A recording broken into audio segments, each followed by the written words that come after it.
Hoy vuelve la pizarra y os vamos a contar cómo juega el equipo de moda del fútbol italiano, el Sassuolo de Roberto De Zerbi. Comenzamos.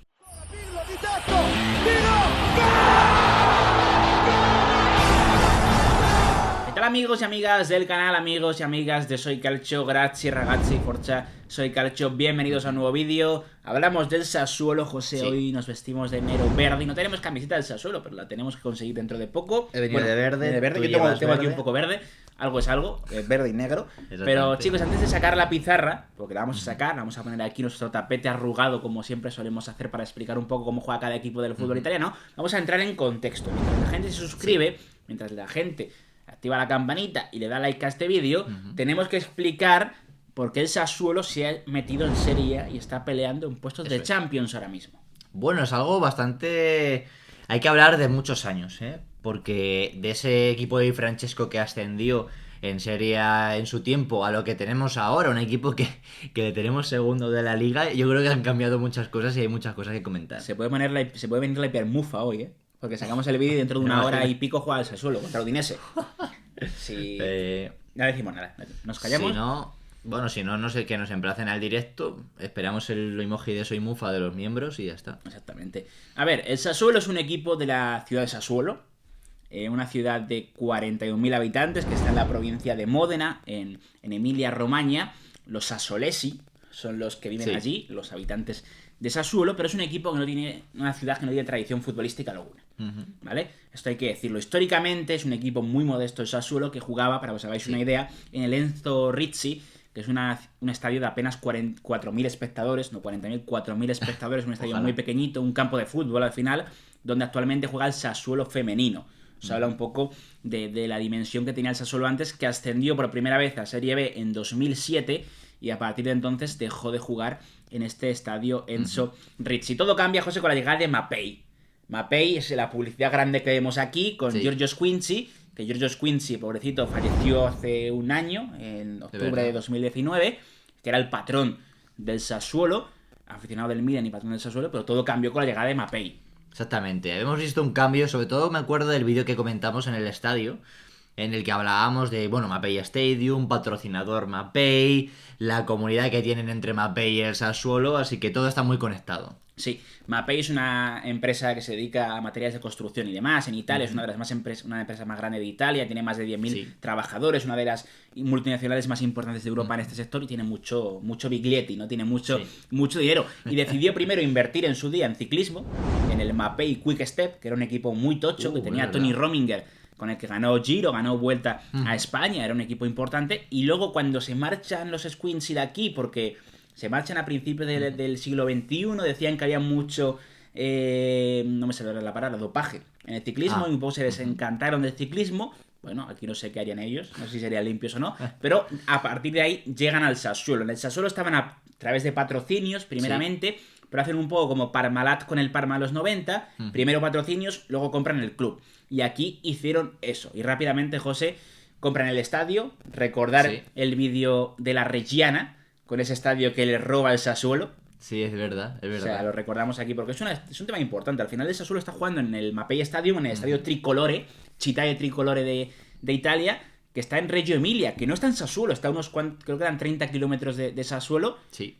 Pero al final nos habla un poco de que es un equipo que futbolísticamente está muy bien. Pero la afición es complicado ser. Sí, un poco desarraigado, un equipo un poco artificial. Esto hay que tenerlo en cuenta, ¿vale? Cuando la gente venga, yo quiero ser del Sassuolo, la gente nueva que quiere hacerse aficionado del calcio, hay que explicarle esto. Que no espere una afición espectacular como hay muchas en Italia, sino que es un poco complicada y un poco artificial todo lo que se ha creado alrededor. Sí, que históricamente no tiene ningún bagaje este equipo. Como vamos a ver ahora, Max Allegri es el que lleva el equipo a Serie B, lo asciende en la 2007-2008. Luego veremos a muchos entrenadores por aquí, Andrea Mandorlini, Stefano Pioli. Es verdad. Estuvo ¿Dónde no ha estado Stefano Pioli? Salió en el vídeo de Moscardelli. De Moscardelli, lo que te iba a decir justo ahora. El otro día estuve viendo que estuvo, no sé qué equipo estuvo, está en todos lados. El Lazio con Biglia, en el Inter, Fiorentina, unos cuantos Inter. Partidos.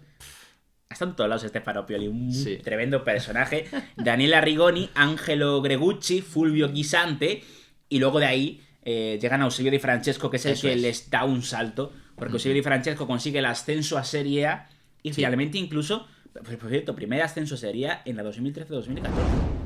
Hasta 2013, el Sassuolo, que ahora diréis es un clásico de la Serie A, nunca había estado en Serie A. Pero José con Di Francesco van a Europa incluso. Es impresionante. Impresionante lo que consiguió Eusebio Di Francesco, que se lució con un panorama de formaciones impresionante. Porque es un jugador, un entrenador de sistema que movía mucho todo lo que era alrededor. Y claro, ¿qué pasa? Cuando de repente se va él, yo creo que todos nos preguntábamos, ¿qué va a pasar ahora? Es un poco turbio esto. Porque bueno, fichan a Christian Buggi, ¿vale? Christian Buggi no funciona. Y mira quién llega. Llega Beppe Iacchini. El Popeye. Entiendo que es una especie de salvavidas en ese momento. Sí, como en todas partes. Pero no creo que fuera sintonía con el proyecto, porque Di Francesco juega sí en sintonía con De Zerbi, pero sí, no con Beppe Iacchini. Hay muchas cosas que conectan a Eusebio Di Francesco y a De Zerbi, pero hay no, entre medias una figura... No, terrible, ¿eh? Pero bueno, luego finalmente en 2018 llega Roberto De Zerbi y aquí es donde entramos en lo que nos interesa, porque es ahora este gran Sassuolo que estamos viendo habituado a estar en los puestos altos de la clasificación. De Zerbi había sido un futbolista con experiencia en Serie B sobre todo, había estado en el Napoli en Serie B, algunos partidos con el Napoli en Serie A, pero sobre todo Serie B, Serie C. Brescia, Belino, Catania, Foggia, incluso estuvo en Rumanía jugando con el Cluj rumano. La que le ha caído con la Roma. Sí, sus últimas temporadas estuvo allí, sí, y se retiraría en 2013. O sea, el Sassuolo sube a Serie A y él se retira como futbolista en el Trento. Flipante. Inmediatamente comienza su carrera como entrenador. Primero está en categorías amateur con el Darfo Boario, y de ahí rápidamente da el salto al Foggia, que es un equipo pues que ahora mismo está en Serie C. No pasándolo muy bien, pero es un equipo histórico también el Foggia, que en su día estuvo en Serie A. Y el salto, José, a donde conocemos todos a De Zerbi es sobre todo con el Palermo también, donde está. Sí, y luego acaba pasando al Benevento. Sí. Lo que pasa aquí es que sonó para Las Palmas, que en Las Palmas estuvo a punto de fichar a De Zerbi, creo que falló algo en las negociaciones. Sí, porque estaba en el Palermo y hay un lío burocrático que no permite que funcione. Sí. Y ficharon a Paco Ayestarán, que te acordarás del Valencia, y Las Palmas se va al traste. Sí, porque es el post-Setién, ¿no? Si no me equivoco, o es antes, no me acuerdo, no me acuerdo si es antes de Setién o después. No, porque él en el Palermo es después de Setién, justo después de Setién. Setién ha dado muchas vueltas por todos lados. Claro, querían seguir un poco la continuidad del estilo de juego de Setién. Eso es justo después. Y era De Zerbi un poco esta idea de juego. Y lo sustituyeron con Paco Ayestarán. Y se fue. Y después estaría Paco Gémez. Sí, y luego se llama Manolo, creo, ¿no? El que era de la propia casa o algo así, que luego lo echaron. Sí, algo. Sí, bueno, sea como fuere, estuvo a punto de llegar De Zerbi y finalmente no. Y está en esa etapa en el Benevento, que recordamos el vídeo que sacamos del Benevento, el peor inicio de la historia en Serie A, muchos partidos sin ganar, pero se veía un Benevento que tenía mucha personalidad. Exactamente. Vimos personalidad en el Benevento porque la segunda vuelta es buenísima, no solo por los fichajes, que además llegó Bacari Sañá, por ejemplo, sino también por la continuidad que le acabó dando De Zerbi al proyecto. Yo creo que lo hizo especialmente bien y aquí es donde ya viene el salto al Sassuolo, que había gustado mucho. Sí, y aquí vamos a cambiar todo esto, vamos a parar un segundito, José, porque nos vamos a ir a nuestra pizarra para explicaros con nuestras manos y con la parte que tenéis que ver donde están los jugadores, cómo juega este Sassuolo de Roberto De Zerbi.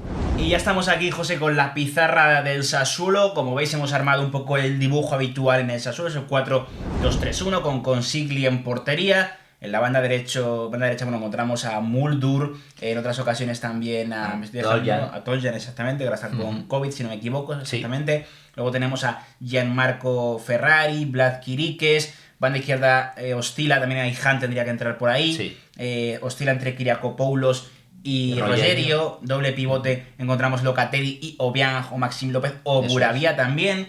Y luego los tres de arriba, los cuatro fantásticos, ¿no? Berardi, Juricic, Boga y por supuesto Chicho Caputo.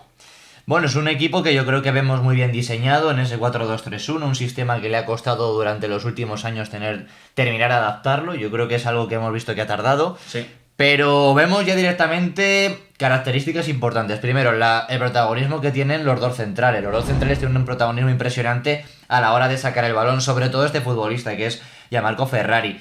Vemos a los laterales siempre a una media altura, ¿no? Siempre les vemos muy adelantados. Esto implica que también el doble pivote baje un poco. Como por ejemplo cuando vemos en el Inter, ¿no? Que suben un poco los centrales, como laterales prácticamente. Vemos que Brozovic y Vidal pues bajan mucho. En este caso es Locatelli y Obiang o Maxime López. Veremos ahora si tiene el mismo protagonismo que tuvo contra el Napoli. Luego ahora vemos un cambio de la temporada pasada a esta. Temporada pasada, Boga y Berardi pegados a banda, sobre todo si Boga tiene el balón, Berardi se viene hacia adentro, eso también pasa luego cuando está presencia en el área, y Juricic es un equipo que se amolda un poco a quien tenga el balón de los dos extremos. Pero este año vemos una cosa diferente, sobre todo en el panel de Boga. Vemos a Juricic venir a recibir por dentro, esa salida de balón, centrales, esto suele estar por dentro, los centrales un poco más abiertos, y la salida de balón, claro, viene Juricic a recibir por esta zona, y a Caputo también. ¿Qué pasa? Que este año estamos viendo a Boga y a Berardi venirse por dentro. Vemos que hay muchas cosas que trabajar en este Sassuolo. Sobre todo en el sentido porque vemos que cuando sacan el balón, lo primero que buscan es este pase. El pase de Ferrari a Boga, esta conexión, o de Chiriches para hacerlo con Berardi. Es algo que vemos muy claro, ¿no? Los laterales se pegan a banda.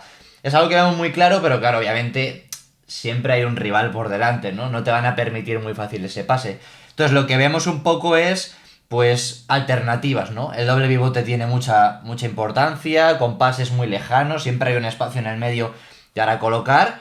Y claro, si no sale bien, pues bajan los laterales y ya se ve una conexión, sobre todo en los lados. Vamos a poner ejemplo en este lado. Si está Muldur aquí, vemos que siempre están triángulo, bueno, más bien rombo, de los cuatro. Siempre intentan conectar y buscar paredes. Muldur siempre es el que acaba avanzando por el lateral. Por tanto, siempre busca un pase para Maxime López y que le devuelva la pared, o un pase con Berardi y que le devuelva la pared para que llegue muy fácil y ya directamente el equipo acaba acompañando. Pero Irati siempre es una salida que vemos muy normal, pero hubo un cambio de sistema con el Napoli. Sí, vamos a centrarnos en ese partido un poco para ver cómo se adapta el equipo de De Zerbi también a otros encuentros. Sí, ahí vemos un cambio de sistema, que eso es algo que, sobre todo yo creo que aquí es donde se tiene que fijar Pirlo, en ese 3-4-3. Vemos un 3-4-3 que veníamos a ver a Chiriches aquí. Hay que meter el contexto de que no estaba ni Berardi, ni Juricic, ni Caputo por problemas físicos o de COVID en este partido, ¿eh? Es bastante importante eso. Y si te parece, José, además de esas bajas que ahora que hemos comentado, hemos metido al Napoli, ¿vale? Sí. Hemos metido al Napoli en el campo un poco para que sea más fácil explicar el Napoli de rojo y el Sassuolo de azul. Pero bueno, lo entendéis. El Sassuolo de azul, chicos, importante esto. Exactamente. Vale, lo primero es la salida desde atrás que vemos por parte del Sassuolo. Se ve unos equipos más comprimidos, obviamente, porque a la hora de presionar arriba lo que no quería el Napoli tampoco era dejar muchos espacios, aunque luego sí que los acabaría dando, ¿eh? Ponemos en la parte de arriba a presionar al Napoli, que vemos aquí, ojo a Koulibaly, que no se queda ahí muy atrás. Bueno, primero, ¿cómo intenta salir este Sassuolo? Línea de 3. Sabe que tiene superioridad, 3 hombres contra 2 futbolistas. ¿Qué pasaba? Nunca encontraba la fórmula, sobre todo le va a pasar luego también en el centro del campo, pero también en la delantera. Cuando venía, por ejemplo, Osimhen a presionar aquí e intentaba acompañar el otro delantero, que era Dries Mertens, tenía un problema, y es que este futbolista se queda muy libre. Claro, es complicado, como veréis, pasar el balón del central derecho al central zurdo cuando están tan estirados. Sin embargo, lo que hacía el Sassuolo era todo lo contrario, juntarse. Balón desde la derecha, además teniendo un portero como pivote, que al final eso le va a ayudar mucho. Lo que hacía era todo el rato bailar en este entorno. Salida de balón. Si, por ejemplo, presionaba Dries Mertens aquí en una salida de balón, pongámonos que el balón lo tiene el portero, siempre Vlad Chiriches quedaba solo. Por tanto, se intentaba que recibiera Ferrari para dar el balón a Locatelli. Y quedaba Chiriches siempre en un panorama muy solo, porque veíamos aquí presionar a Mertens. Todo este espacio era para Vlad Chiriches, que era algo que llamó mucho la atención porque el Napoli en ningún momento terminaba de cubrirlo. ¿Qué pasa? Intentó Gattuso cambiarlo. Intentó meter a Dries Mertens aquí y a Irving Lozano aquí. Y aquí es cuando empieza a llegar un poco el protagonismo del doble pivote. Un doble pivote que a veces venía hasta aquí. Por tanto, si Fabián y Bakayoko venían a presionar una posición muy alta, Raspadori, Boga y también en la banda derecha de Junior Traoré encontraba un espacio impresionante. Es verdad que tampoco estaba muy atrás el Napoli, ¿no? Pero es verdad que todo este espacio es muy importante. Esto es lo que le pasó sobre todo en la primera mitad. Balones en los que Locatelli o los centrales tocaban a estos futbolistas y hacían daño a la espalda de los interiores. Eso es algo que nunca le ha terminado de gustar a Gattuso. De hecho, cuando ha jugado a las grandes citas, hemos visto que el doble pivote siempre estaba muy pegado a la defensa, no quería permitir este tipo de espacios. Sin embargo, lo consiguió el Napoli, el Sassuolo. Entonces, ¿qué pasa? Dijo, bueno, quedaros a media altura, Fabián y Bakayoko. Y aquí veíamos un problema también. Y es que cuando pasaba esto, avanzaba el doble pivote. El doble pivote ya directamente tenía de cara. Vamos a poner aquí al doble pivote del Sassuolo del Napoli para hacerle cara. Entonces veíamos que pasaba esto. Y otra vez los extremos volvían a quedar solos a la espalda de los interiores. Siempre había una atracción de Fabián y Bakayoko con el doble pivote del Sassuolo. Es algo que hacía muchísimo daño, muchísimo daño. Si no, si veíamos que acompañaba a la defensa, que ese era el principal problema, que nunca acompañaba, se acompañaba a la defensa, balones a los costados. ¿Qué pasaba? Aquí hemos puesto el dibujo de cuando el Sassuolo, de cuando el Napoli presionaba al Sassuolo marca a marca. Que esto era lo que más podíamos ver que le podía hacer daño al Sassuolo. Pero tenía otra manera de salir, una tercera. Ese era los costados. Aquí tenían mucha importancia. Aquí lo que veíamos era jugadores pivotar siempre. Si el balón estaba en este costado, veíamos a Locatelli que venía aquí, le daba el balón, el Rogerio en este caso, Locatelli, y siempre encontraba la espalda del interior. Y siempre encontrábamos un 3 contra 3, pero que en movimiento. Siempre había un movimiento de Locatelli, que hacía mucho daño sobre todo a Fabián. Fabián, sobre todo veíamos estas paredes avanzar en este triángulo. Aquí era donde hacían muchísimo daño y siempre conseguían progresar. Vemos que tanto Boga como Amé Junior Traoré siempre acababan recibiendo porque bajaban su posición. Y eso es algo que sobre todo vamos a ver también con el Chicho Caputo. Es una pieza angular muy importante, el Benzema italiano, que es el que solemos hablar, y es que viene a recibir en toda esta zona. Siempre viene a recibir de cara y claro, Manolas y Koulibaly siempre se quedaban en esta zona. Nunca terminaban de progresar del todo. Y eso era lo que sobre todo le hacía daño. Así que 3 maneras que tenía de salir el Sassuolo. La primera, por la superioridad de los centrales. Siempre eran un 3 contra 2. Luego el centro del campo. Podían venir Locatelli a recibir a esta zona con Maxi López. Bakayoko y Fabián siempre se quedaban a una media altura y cuando iban a progresar veíamos esa salida por banda. Siempre veíamos un triángulo hacer mucho daño. Así que un poco queda así explicada el Sassuolo. Es complicado, sobre todo explicarlo en la pizarra, pero es verdad que fue una exhibición de Roberto De Zerbi contra el Napoli en San Paolo. Y ahora, José, nos encontramos una fase diferente del partido, Sí. ¿no? Que es contra otro equipo diferente. Vamos a poner aquí, por ejemplo, a un Parma que se defienda, Sí. puedo ponerlo así, de un Parma de rojo, ¿no? Contra el Sassuolo. O Udinese esta noche, Udinese, que sí, quizás pues. se encierra un poquito atrás para salir a la contra, ¿no? Pero es el Sassuolo teniendo la pelota contra un equipo que está en inferioridad de posesión, ¿no? Y el Sassuolo tiene que ver cómo romper esa defensa que ha plantado el equipo rival. Bueno, en el Sassuolo lo que vemos es una pareja de centrales que siempre está con una línea muy adelantada, por eso también vemos sufrir mucho y tener muchos goles al equipo contrario, por eso también, por ejemplo, el Cagliari, que es un equipo con un buen ataque, le acabó haciendo mucho daño. Esta es la posición media que solemos ver últimamente, sobre todo porque Boga le ha costado estar por ese COVID, pero que veremos a ver si Boga sigue sin tener ese protagonismo de recibir mucho balón y el equipo vuelve a pensar en Berardi. Vemos esa defensa siempre muy adelantada, un doble pivote que siempre vemos a quien si por ejemplo está el balón en la derecha, que suele ser lo normal con Berardi, vemos a un pivote derecho que suele acompañar pero también suele quedarse en una posición un poco más atrasada. Y vemos siempre entrar a Locatelli más por dentro para intentar combinar con este futbolista, que es Filip Juricic. Entonces, cuando recibe Berardi siempre en banda derecha y si viene hacia adentro, la importancia suprema de este lateral, Mermuldur. Por eso la temporada pasada vimos a Mermuldur que tuviera una importancia suprema en los ataques del equipo. ¿Qué pasa? Cuando, por ejemplo, está atacando por la derecha, vemos aquí al Sassuolo, buscan el segundo palo. Siempre la búsqueda del segundo palo. Vemos venirse siempre al lateral porque le atraen la figura de Juricic. Siempre Juricic y Caputo es para atraer marcas e intentar entrar luego al remate. Sin embargo, siempre vemos esta figura. Tanto la de Boga, que suele entrar siempre al segundo palo. En este comienzo de temporada ha habido muchos nombres que han pasado por esa banda izquierda. Pero si no, si vemos que el lateral se queda con Boga, la llegada de Rogerio. Siempre hay una llegada por parte del lateral, siempre se busca ese segundo palo por parte del Sassuolo y cuando pasa en la banda contraria pasa totalmente lo mismo. Siempre viene Boga a recibir, le intenta doblar Rogerio y vemos la búsqueda del segundo palo de Berardi. Así que siempre esa búsqueda del hombre libre en posesión cuando le viene a presionar muy arriba o la búsqueda del segundo palo cuando está el rival encerrado. Y ojo también a la figura de Locatelli, que mañana hablaremos de ella en profundidad, porque es un jugador fundamental para generar espacios y superioridades con la pelota en esos triángulos que comentabas antes, que aquí al final es que son jugadores súper móviles. Sí. Juricic juega por todos lados en frente de ataque. En ese banda izquierda, cuando no estaba Boga, hemos visto jugar a Juricic también cayendo a banda izquierda. Caputo es un delantero Sí. polifuncional, que siempre juega muy bien de espaldas a portería y de cara al arco contrario, que no tiene ningún problema en jugar Eso es. con sus compañeros. Al final, dos laterales muy ofensivos, porque Eso es clarísimo. son muy ofensivos. Siempre les damos un poquito de caña porque defensivamente sufre el equipo, pero al Pero- final si marca más goles que el contrario. Claro, y Rogerio, es Sí. que vino aquella oferta del Newcastle durante el mercado veraniego que decíamos, bueno, bienvenida sea para que salga Rogerio porque es un sí pero no, ¿eh? Es un jugador que acaba sufriendo defensivamente. Pero bueno, tiene mucha importancia, nos gustan mucho los turcos, como Mer Muldur, el lateral derecho.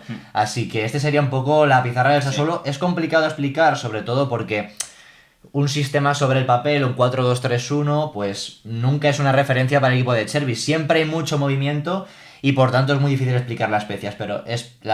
Pero bueno, esperemos que lo hayáis comprendido. Pero para que nos hagamos una idea, dos centrales con salida de balón, Eso es, eso siempre. Dos laterales eminentemente ofensivos. eso es. Un doble pivote que se equilibra con un Locatelli que es el que sube más peso de balón y otro jugador que, bueno, si juega Maxi López también, Sí. o sea que eso encima le pone más complicada el asunto al rival. Berardi y Boga hacia adentro, Ujú. pues son dos jugadores que suelen jugar a pierna cambiada, y luego un Juricic, que es el fantasista del equipo, y un Caputo, que es un delantero especial. No es un delantero al uso, Sí. es un delantero especial que tiene mucho toque y mucha asociación colectiva. Este ha sido nuestro repaso al Sassuolo. José, ¿cómo juega este equipo y de dónde viene este equipo? Un poco para que cuando mañana os pregunten ¿qué es el Sassuolo? ¿Cómo juega el Sassuolo? Si habéis visto este vídeo seguro que sabéis cómo contestarles Eso a es. quien sea. Así que chicos, ha sido un placer estar por aquí. Dejadnos vuestro comentario con qué es lo que más os gusta de este Sassuolo, qué es lo que más os encanta del conjunto de Chervi. Pero importante, suscribiros al canal, activar la campanita y darle like a este vídeo. Chao, chao.